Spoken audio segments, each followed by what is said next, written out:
Oh my goodness. So good morning, I guess, or whatever. It's not a good morning. It sucks. It says it's foggy, and it's like, it's so foggy that it's wet. So, I mean, you can't really see, but there's water dripping off everything. Just totally brutal.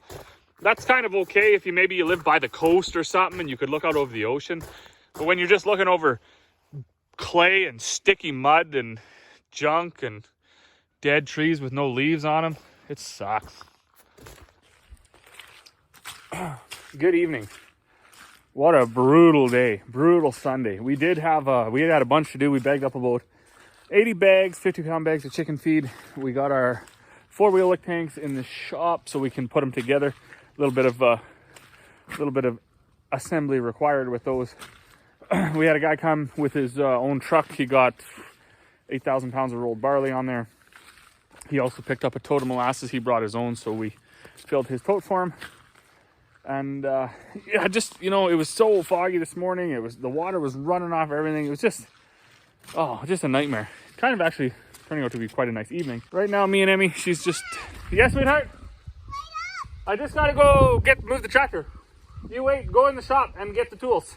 We, yesterday when I was moving panels around to set up for the butcher coming, so we could get the 2 steers that we want to get butchered separated from the other ones, this guy backed over the water. Yeah, backed right into it. So, and you know why I did that? I did it for the same reason why I crashed into that swath earlier on. If you didn't watch that video, go back and watch the video where I almost hit a Sasquatch and have a good laugh. So I did that again, and I guess it's just a sign of being more busy or whatever. I guess I've never been on my phone so much, so I'm not playing games. I'm not on, I guess I am kind of on Facebook and stuff like that, but usually it's texting people their bags are ready, the molasses is ready, or explaining the molasses products, explaining what we can put into bags for them. And I'm doing that while I'm driving around, and then inevitably you crash into something. I did make bags today. I'm done now. I'm not done now. What do I mean I'm done now? But it's 5:30. I got to go fix that water because I just shut everything off, shut the valve off, shut the power off to it, and just said, But I got to run up there now because although the weather doesn't look bad as far as like getting really, really cold, I don't want to risk it freezing down below the ground, and that's definitely a possibility. So I'm going to tidy up my mill. It's supposed to rain overnight. Shocker, eh? Like, it's just looks like an oil field lease around here. And we're getting a tiny little breeze right now, and boom, it's supposed to rain tonight. So this will all be soaking wet in the morning. Fortunately for us, the mill that we bought has covers, and my dad made this super sweet plywood thing for the roller mill. Fits right on top of there. So I'll get that all buttoned up, and then we'll head up and fix that water. So this was the water that I backed into. We were trying to basically move these freestanding panels over to the south just to get it out of the mud where they had been existing for the last little while. One of them Speckles, and I think that's a Highland maybe. Those two unfortunately are on the chopping block for tomorrow now. And yeah, when I was backing up, I was getting stuck or whatever, and then on my phone, and I backed into this. Now, fortunately, it didn't do any damage, and I just shut the water off and the power off to it. This whole existing system has been like, it was already here, everything, right? The underground power, the underground water, everything. It was just it had all been decaying for whatever 40 years. So we did our best. We seemed to be able to find out at least where the power was going. Then we got it kind of isolated. So I put this panel in, and this is actually kind of tricky to do. I mean, yes, sweetheart? Okay, one sec. There was no, I don't know what the panel looked like that was here, but we put this in here. So we got this water. That's the one we use for it was the first one we fixed and everything. So we just called it the main one. The west one is the one that I hit. And then the south waters are everything that way. I put them on their different breakers I don't even know who shut them all off. Anyways, I put them on their different breakers just because why not? I had the extra panel, and the only one we couldn't get was the one that was in the pigs, and somewhere, I think, nobody really remembers what it looked like. We were trying to look at aerial photos too, but there, you know, there was a pole here, there was a pole, I think, closer towards that barn. Anyways, it was kind of hectic, but we did the best we could. We got it all figured out. We do got power to this, power to this, power to those two back there, and even power to the one that's in the pig pen now. That just comes from the barn because we strung a line from the end of that shed to behind the barn. It's overhead now, and it is a little lower than a guy would like, but we don't drive over there anyway, so it's fine. But the other interesting thing I found out with this one is I wired this red light in here, and I made this door because this was missing. And I put a little, I was quite proud of this. Yeah, I made a little double thing, and I put a piece of plexiglass in there because when we didn't live here, I would drive along the road, and I had up on this pole, I had a light that would turn on when the heating element on this water turned on. And then over here, I made this little hole that this light would turn on when this heating element turned on. But somehow, and I have no idea how I did this, I have it wired now that when the heating element turns on, the light turns off.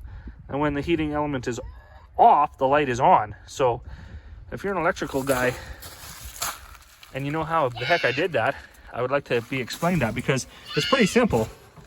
Power and neutral, or whatever you want to call it, coming out of the ground into the thermostat, into here, and then through the light. I better go open the door, she's mad. Mom told her to get eggs, so she can go do that. This is our coop. I've done a couple tours of it. Corey and my dad built this because I'm not a carpenter and I have no patience for carpentry.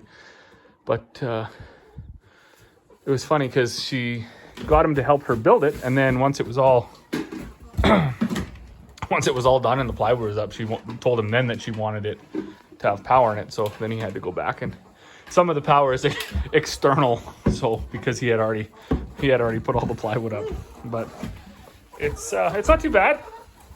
We had this system in here for a hanging heating element in this water, but I don't think we'll do that again this year. I was watching a lot of Kirkfell Farms videos, and we did have a lot of moisture buildup on the windows here, and it was pretty humid in here. So I don't think we're going to do that this year. We're going to take a page out of their book and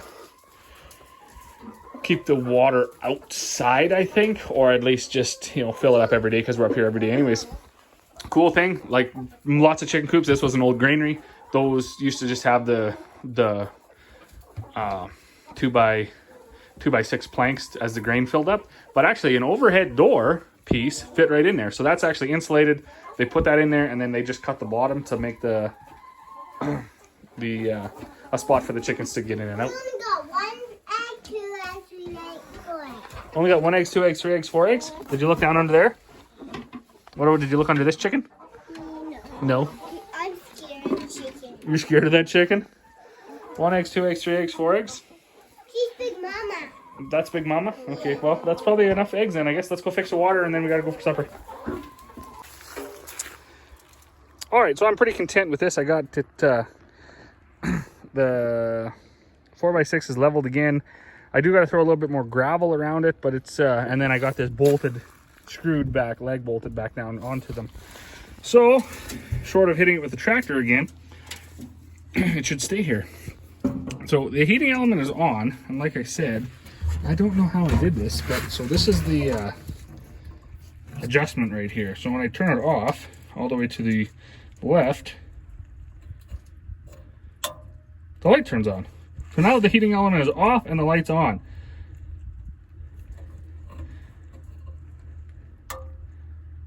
So, and like I said, I don't know how I did that. That was not by design. I looked at it for a little bit, but so yeah, you only got the 2 wires coming in from out of the ground. The hot wire goes into the bottom of that thermostat. Then a wire comes out of the thermostat into the heating element, out of the heating element back to the ground. And I just tied the wire that goes from the on side of the thermostat. So once the thermostat kicks on, that wire goes into the light and out of the light into the ground. But somehow it got backwards, and now the light is on when the water is off, which actually makes more sense, because if the light is on, a red light, it means you got problems. And through my little window here, you can see it from the road over there. Anyways, it's going to be that way for now, but I'm going to fire this water up, open that valve, and make sure it doesn't overfill.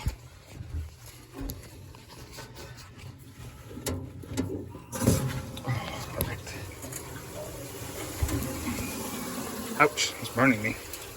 The other thing you guys got to make sure is this water line doesn't hit the heating element when you